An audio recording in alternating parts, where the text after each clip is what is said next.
Shalom buat kita semua. Selamat hari Minggu. Puji Tuhan, pada hari ini Tuhan kembali beri kita kesempatan untuk bisa datang beribadah kepada Tuhan. Sebelum kita beribadah, kita satukan hati, kita bersatu di dalam doa. Allah yang penuh kasih, kami bersyukur ya Tuhan buat hari ini ya Tuhan, hari baru yang Tuhan anugerahkan kepada kami. Terima kasih Bapa. Pada hari ini kami percaya kami semua sehat, kami semua kuat, itu semua karena kemurahan dan kebaikan-Mu kepada kami. Terima kasih Bapa, saat ini Bapa kami mempersiapkan diri kami, mempersiapkan hati kami mau datang kepada Tuhan, bertemu dengan Tuhan dalam ibadah ini ya Tuhan. Kami rindu menikmati hadirat-Mu ya Tuhan. Kami mempersembahkan ucapan syukur kami, membawa korban syukur kami ke hadapan Tuhan. Hadirlah Engkau tengah-tengah kami pada saat ini Tuhan, kami siap untuk memuji dan memuliakan Engkau. Di dalam nama Tuhan Yesus Kristus, haleluya, amin. Saudaraku, hidup ini adalah kesempatan. Tuhan mau pakai kita semua untuk menjadi berkat bagi semua orang. Mari kita puji Tuhan, kita bernyanyi lagu Hidup Ini Adalah Kesempatan.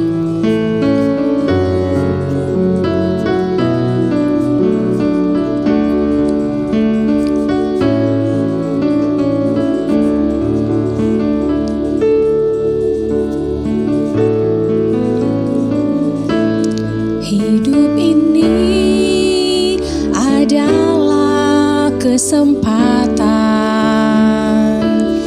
hidup ini untuk melayani Tuhan.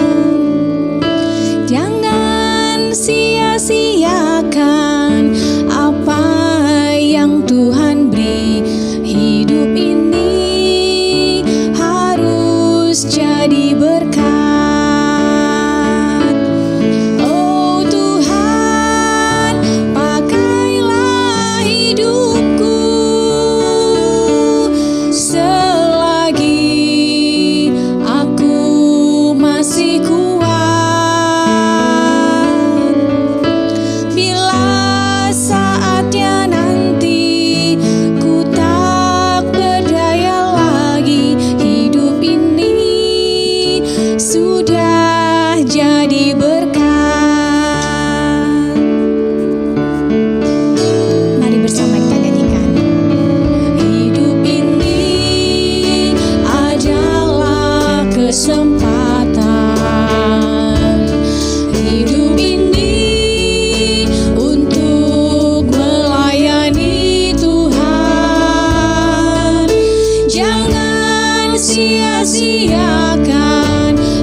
Hidup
kasih Tuhan, kami sudah menaikkan pujian penyembahan kami ke hadapan-Mu.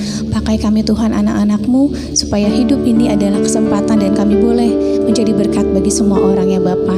Terima kasih Bapa, biarlah penyembahan kami berkenan di hadapan Tuhan, dan kami percaya juga Engkau curahkan mujizat-Mu di tempat ini, mencurahkan kuasa-Mu di tempat ini pada saat ini ya Bapak. Terima kasih Bapak, saat ini kami siap untuk bersorak-sorai, lebih meninggikan Kau. Mari kita yang siap untuk bersorak-sorai, kita sama-sama katakan amin. Saudaraku, kita percaya kasih Allah tidak berkesudahan, selalu baru setiap pagi. Mari kita puji Tuhan, kita bersorak-sorai bagi Dia. Kasih Allah tak berkesudahan.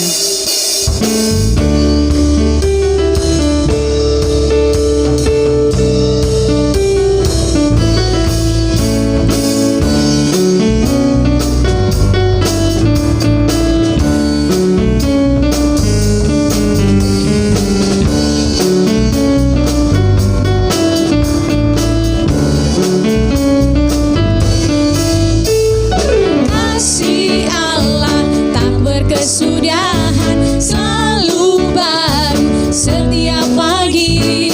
Rahmatnya pun tak pernah berakhir seumur hidupku. Kasih Allah tak berkesudahan, selalu baru setiap pagi. Rahmatnya pun tak pernah berakhir seumur hidupku.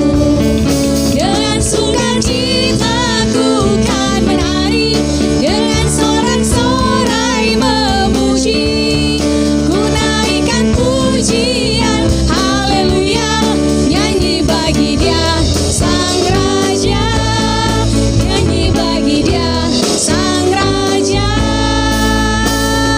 Kasih Allah tak berkesudahan, selalu baru setiap pagi. Rahmatnya pun tak pernah berakhir seumur hidupku. Dengan sukacita ku kan menari, dengan sorak-sorai memuji. Ku naikkan pujian, haleluya, nyanyi bagi Dia Sang Raja, nyanyi bagi Dia Sang Raja. Dengan sukacita ku kan menari, dengan sorak-sorai memuji. Ku naikkan pujian, haleluya, nyanyi bagi Dia Sang Raja, nyanyi bagi Dia Sang Raja, nyanyi bagi Dia Sang Raja. Sama Dia.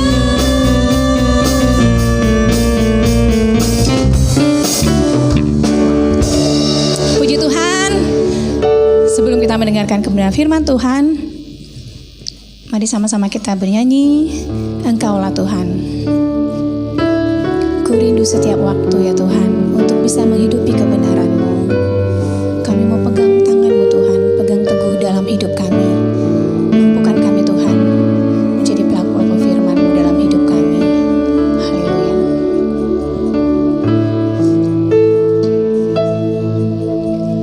Ku rindu setiap waktu hidupi kebenaran.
Sebelum kita dengar firman Tuhan, mari kita berdoa. Siapkan hati kita, persembahkan tubuh kita, supaya kita dikuasai oleh Roh Tuhan dan kita mendengar firman ini dengan baik. Terima kasih Tuhan Yesus, Kau Allah yang luar biasa.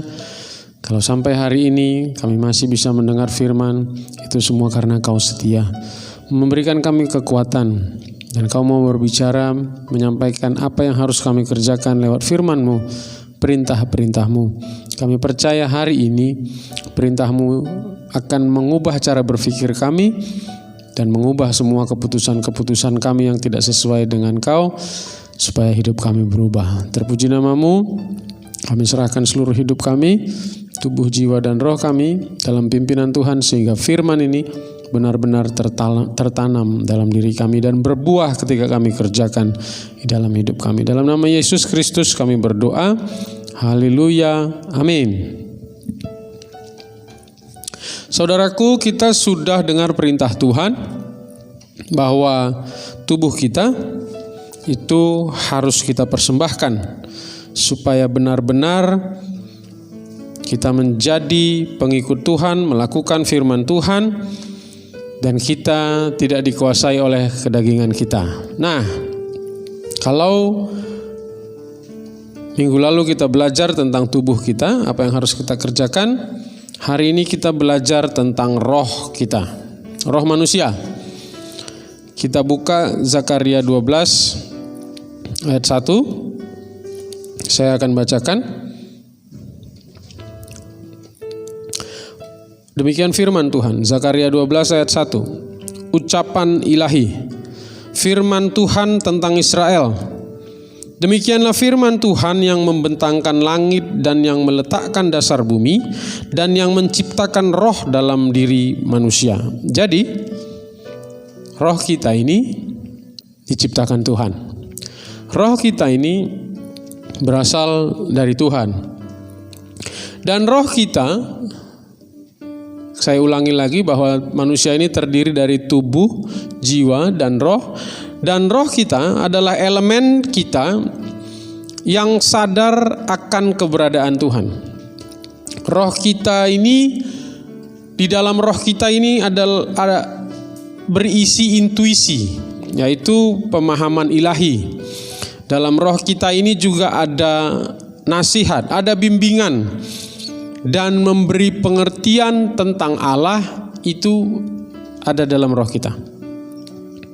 Makanya sebelum orang-orang pun mengenal Tuhan, Tuhan yang benar maksudnya, yaitu Tuhan yang kita sembah,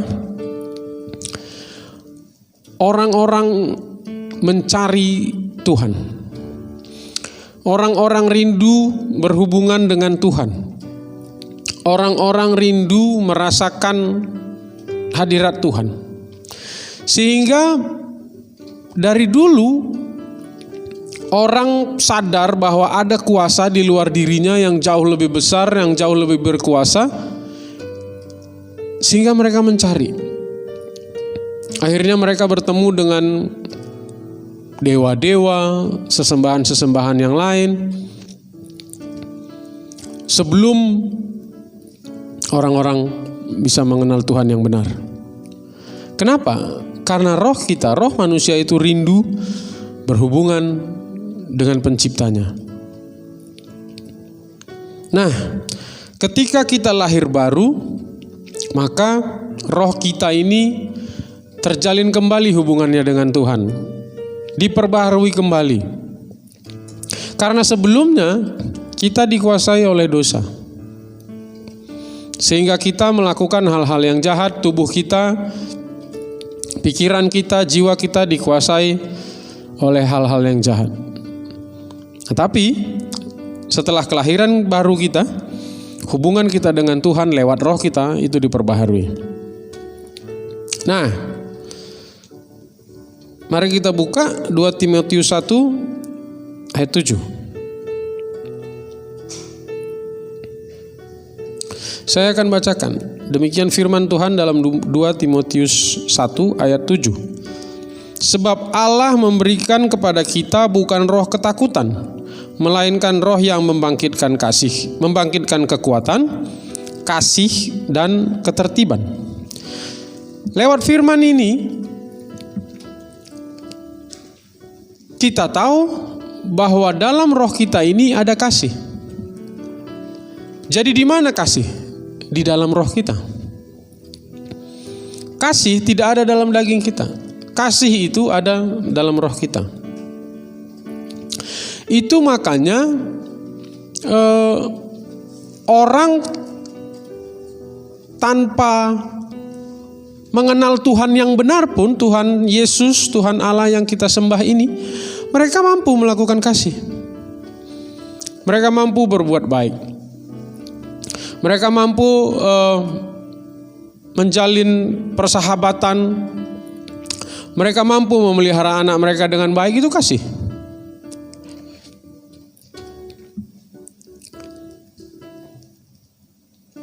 Tapi dalam bahasa Yunani, dalam bahasa Alkitab ini, kasih itu ada 4 kata dan ada 4 makna. Salah satu contohnya adalah tertulis, saya nggak paham benar bagaimana mengucapkannya, tapi tulisannya storge. Itu kasih yang menggambarkan hubungan anak dengan orang tua. Saya punya putri, masih bayi. Saya nggak pernah merasakan kasih yang seperti itu sebelum dia hadir dalam hidup saya. Itulah kasih storge itu tadi.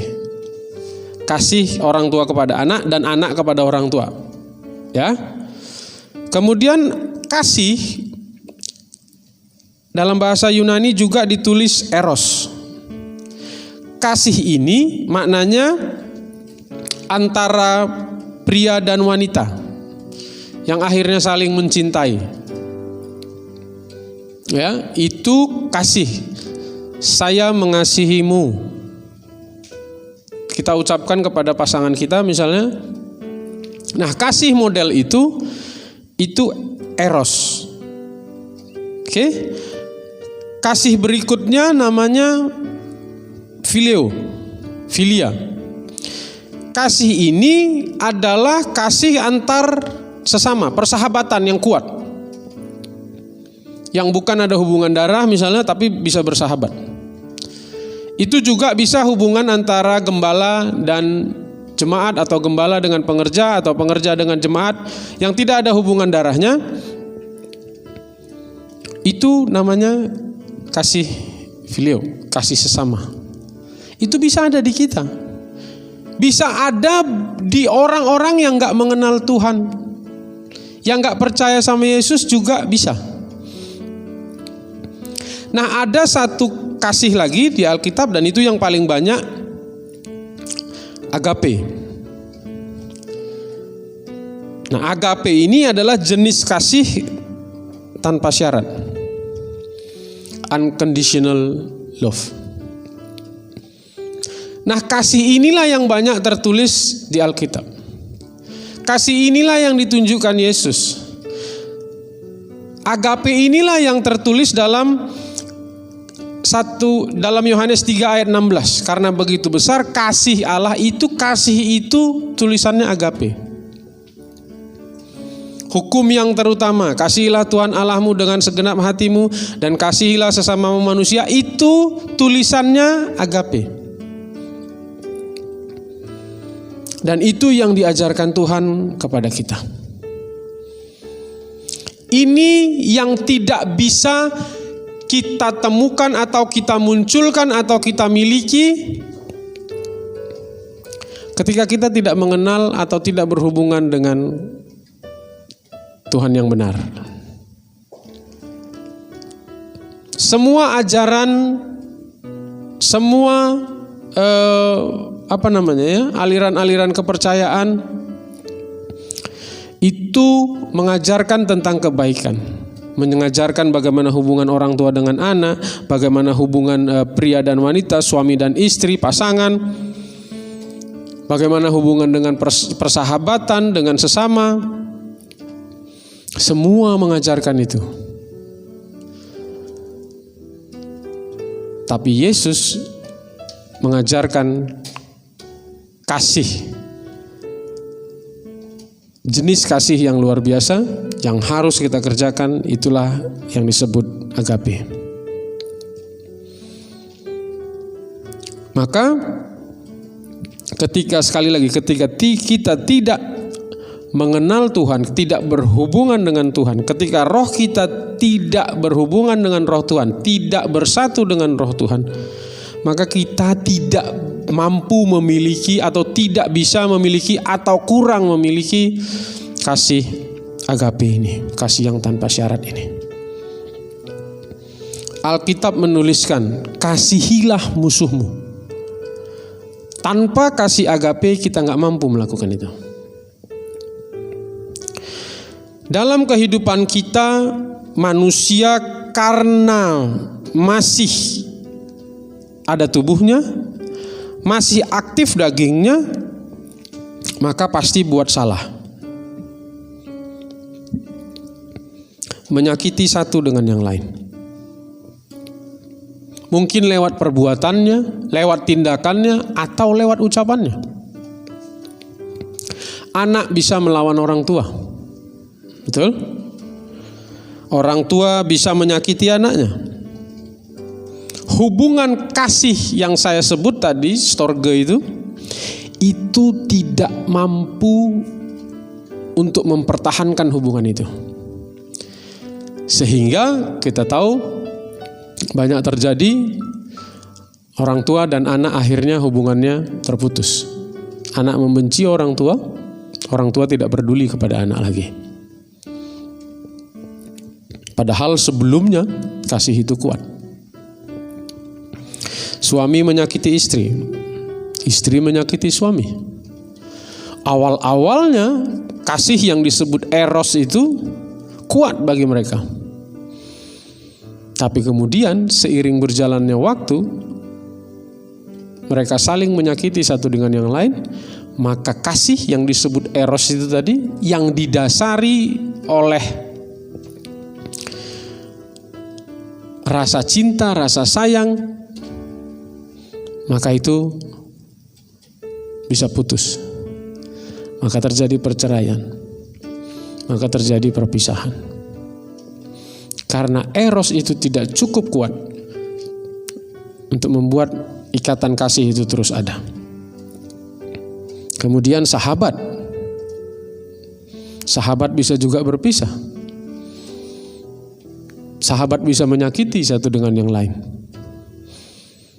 Dan kasih persahabatan itu, filio itu tidak cukup kuat untuk bisa mempertahankan persahabatan.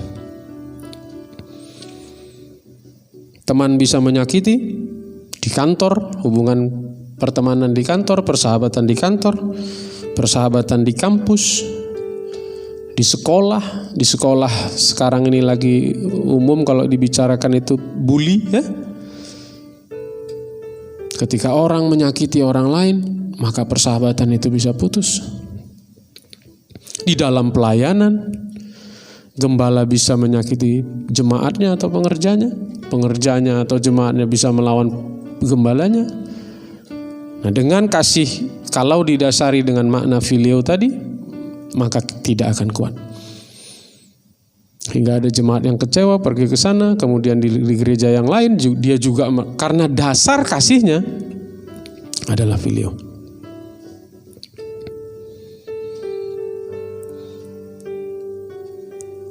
Nah,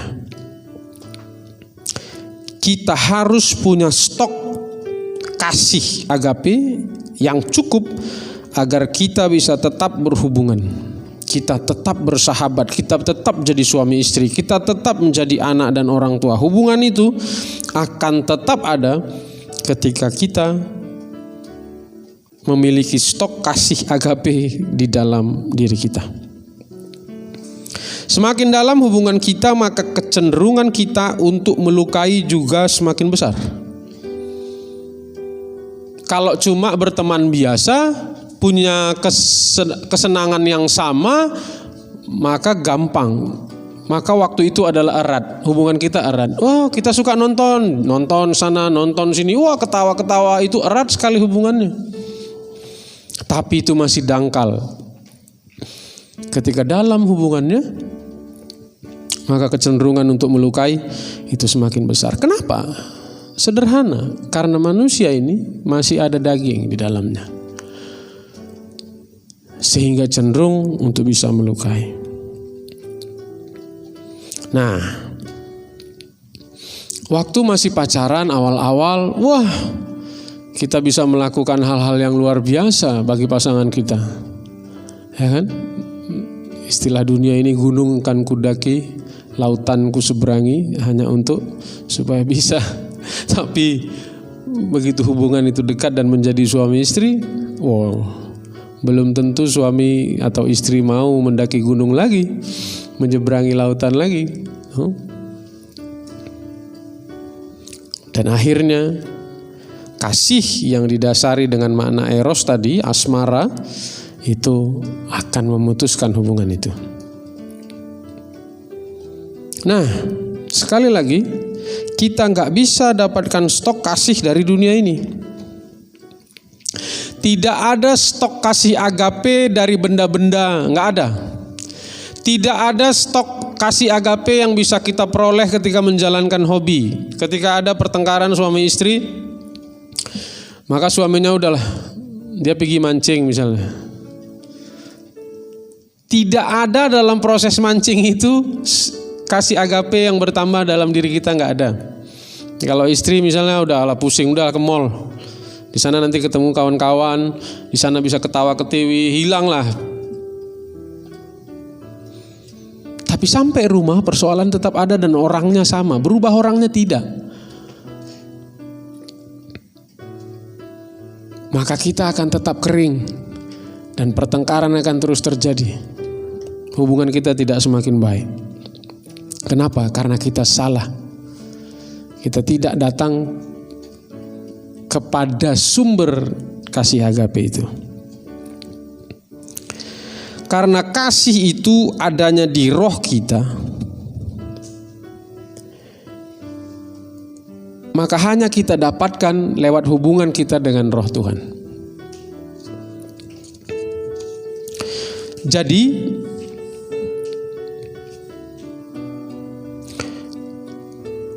selama kita tidak terhubung dengan roh Tuhan, kita tidak akan bisa diisi dengan dengan kasih agape itu.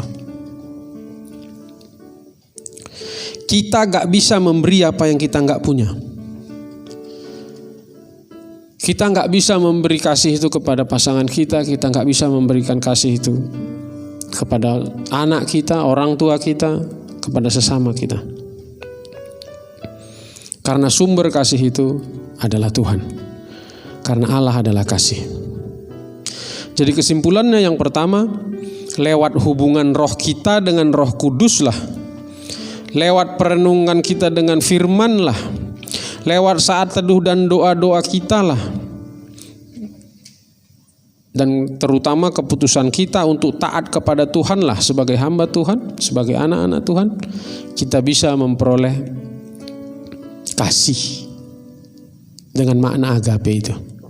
Kita akan bisa menerima pasangan kita tanpa syarat.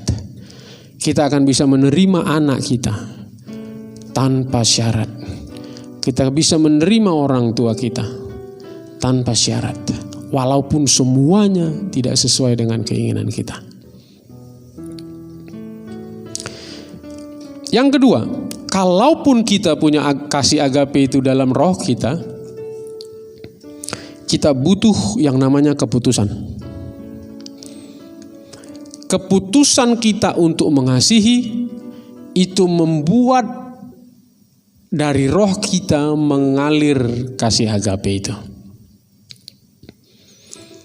Kalaupun di dalam rohmu penuh kasih itu, tapi ketika engkau tidak membuat keputusan untuk mengasihi orang tuamu, anakmu, pasanganmu, sahabatmu, keputusan itu tidak engkau buat dalam jiwamu, dalam pikiranmu, maka roh kasih yang dari rohmu, yang dari roh Tuhan itu tidak bisa mengalir. Maka dibutuhkan dua, langkah.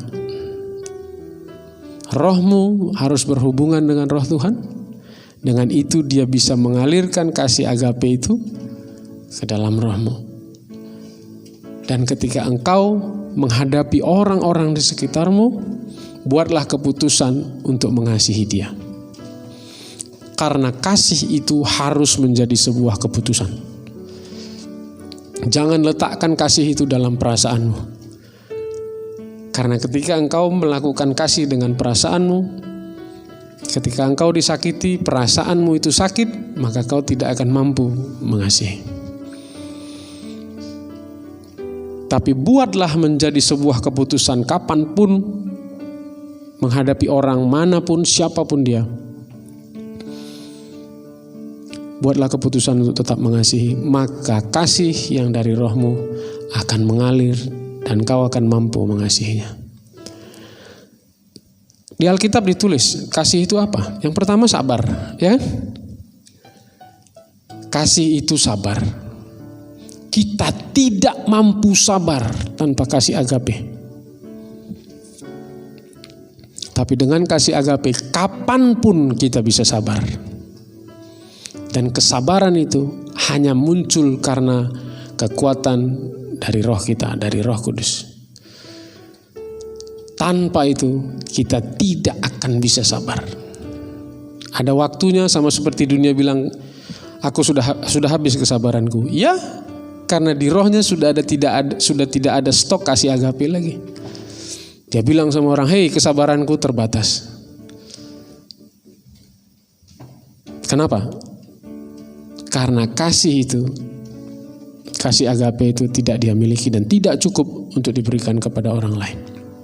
Maka hari ini, apa yang harus kita lakukan dalam roh kita? Apa yang kita lakukan agar roh kita bisa terus diisi dengan roh Tuhan, diisi dengan kasih yang dari Tuhan? Maka bacalah firman Tuhan, renungkanlah, milikilah waktu-waktu atau saat teduh dan doa-doa. Tetaplah beribadah kepadanya, tetap puji dia, sembah dia. Dan yang kedua, buatlah mengasihi itu menjadi sebuah keputusan. Dan latihlah itu setiap hari. Percayalah, hidup kita pasti berubah. Keluarga kita, pekerjaan kita, bisnis kita, studi kita pasti bisa berubah. Karena Tuhan bisa bekerja lewat diri kita ketika roh kita diisi oleh kasih yang dari roh Tuhan. Mari kita berdoa. Terima kasih Tuhan Yesus. Kami bersyukur buat firman-Mu yang kami percaya pasti menguatkan kami, pasti membuka sesuatu, menyikapkan sesuatu yang baru dalam hidup kami. Kenapa kami tidak mampu mengasihi orang lain? Kenapa hubungan kami terus saja tidak bisa diperbaharui? Hubungan kami sering rusak. Kami menemukan orang yang baru, tapi kemudian akhirnya sahabat baru, tapi akhirnya kemudian kami bisa terpisah juga, bisa bertengkar juga. Dan kemudian kami melihat banyak perceraian, perpisahan suami dan istri. Kenapa itu terjadi? Banyak hubungan anak dan orang tua terputus, saling membenci. Kenapa itu terjadi? Hari ini kami bersyukur firman-Mu memberikan hikmat yang baru, memberikan pengetahuan yang baru, dan harus kami lakukan dalam hidup kami. Dalam nama Tuhan Yesus Kristus, mampukan kami Tuhan dengan Roh Kudus-Mu untuk melakukannya dalam hidup kami. Haleluya. Amin.